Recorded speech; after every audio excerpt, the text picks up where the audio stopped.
Assalamualaikum warahmatullahi wabarakatuh.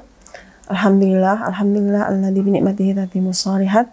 Alhamdulillahilladzi arsala rasulahu bil huda wa dinil haqq liyudhhirahu 'ala dini kullihi wa kafa billahi syahida.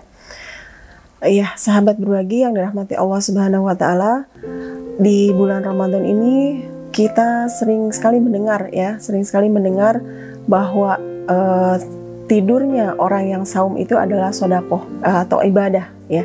Tidurnya orang yang berpuasa itu adalah ibadah. Nah, sebenarnya bagaimana? Betul tidak perkataan seperti itu, pernyataan seperti itu?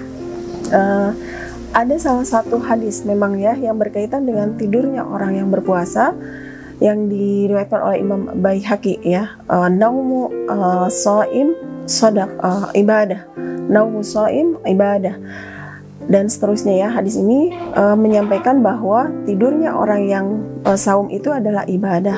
Nah, para ulama hadis ya mengatakan bahwa hadis ini secara riwayat gitu ya, ini hadisnya dhaif gitu.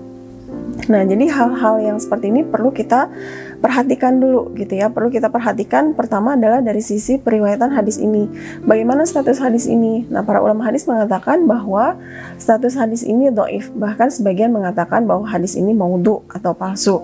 Jadi dari sisi status hadisnya tidak bisa kita jadikan dalil atau hujah gitu ya, bahwa tidurnya orang yang berpuasa ini adalah ibadah gitu ya. Itu yang pertama dari sisi status hadisnya. Nah, terus kemudian yang kedua kalau kita melihat dari sisi spirit ya, spirit Ramadan ini tidak sesuai dengan spirit Ramadan gitu ya. Sementara kalau kita melihat bagaimana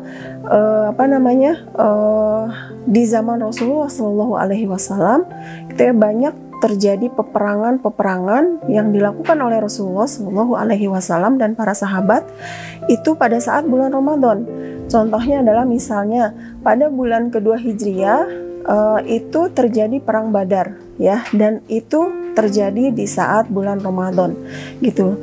Jadi ternyata bulan Ramadan tidak menghalangi gitu ya. Bahkan di saat itulah Rasulullah banyak mengalami peperangan dengan para sahabat. Yang pertama tadi ya, di saat di tahun kedua Hijriah itu Rasulullah berperang ya di perang Badar.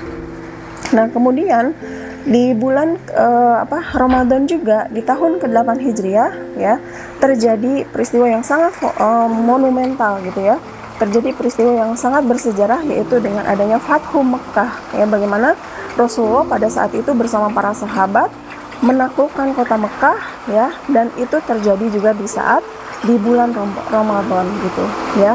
Nah, terus kemudian setelah Rasulullah wafat juga terjadi peperangan ya di zaman para khalifah gitu. Itu semuanya terjadi di bulan-bulan Ramadan. Maka kalau kita melihat spirit dari Rasulullah ya, bahwa peperangan dan seterusnya itu di bulan Ramadan, ternyata Ramadan itu justru adalah bulan untuk kita beraktivitas, untuk kita semakin meningkatkan produktivitas kita gitu ya, seperti itu. Jadi bulan Ramadan ini jadikan justru bulan ketaatan.